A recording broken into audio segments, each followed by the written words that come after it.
Hey, this is Kayla with Benchmark, and in today's video I'll be showing you how to use the curve calculator in FieldGenius Windows. The curve calculator can be used to calculate the center or end point of a curve. For this video I'll be using this plan on the right as an example. This plan is for a cul-de-sac and we're looking at lot 22.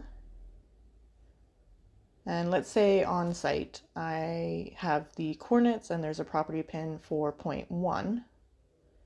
But let's say for the other points, 2, 3, 4, property pins are missing. And I want to be able to calculate those points so that I can then stake them on site. Looking at this plan, I have everything I need in order to calculate those points. I do have to make one assumption. For the radius, just based on where the drawing was cut off here, I can't quite see what the radius is, but I'm going to assume it's 50 feet. Over here in FieldGenius, I have point 1, which I just set up as a point on 1,000, 1,000. So I'll close that. And now let's go and calculate point 2. And I'm going to do that using the traverse, since I have the distance and direction here on the plan.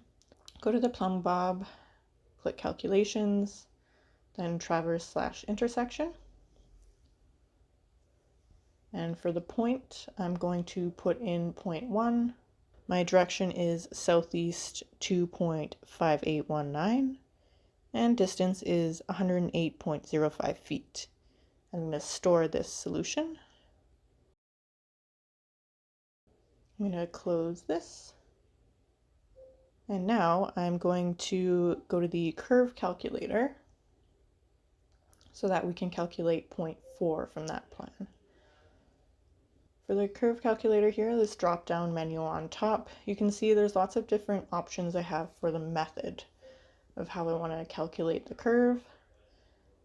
And these are all kind of based on your known values. For myself, I know the radius and arc length. So I'm going to choose radius arc length as my method. So any fields here that are showing up as white, I need to fill those in. Anything in gray, it'll automatically calculate those. For arc direction, I'm going to switch it to left. My arc length is 46.51 feet. And for the radius, again, I'm assuming it's 50 feet. Then I'll scroll down here. I need to put in the PC ID, so that's my start point, which is point 1. Select that. And it's going to fill in my northing and easting values. Next, I need to calculate the tangent, which is going to be a straight line that touches the curve right at point 1. So it is 90 degrees from the line between points 1 and 2. So I can have FieldGenius calculate this for me by putting in 1.2 to get the direction from point 1 to point 2 minus 90.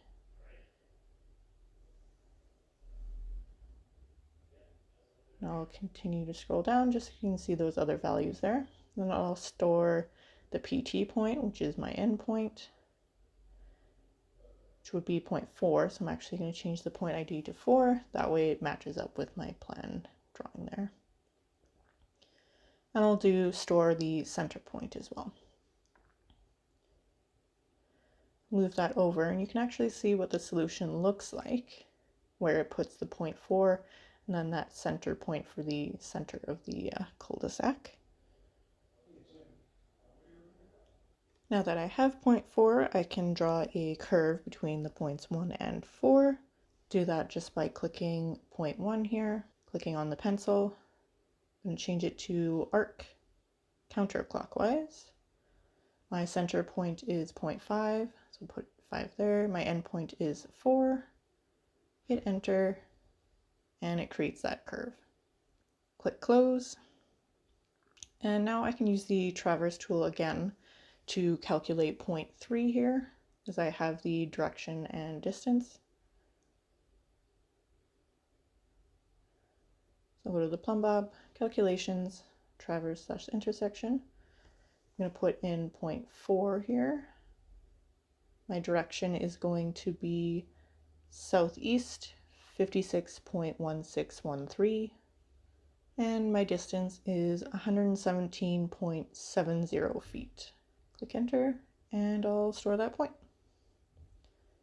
I'm going to switch the point ID to 3 just to match my plan there.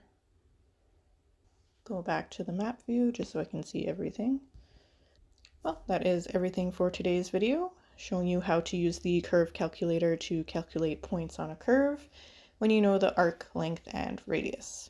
For more videos like this, please subscribe to our YouTube channel. And if you have any questions or suggestions for future videos, please give us a call at 1-888-286-3204 or visit us on the web at bench-mark.ca.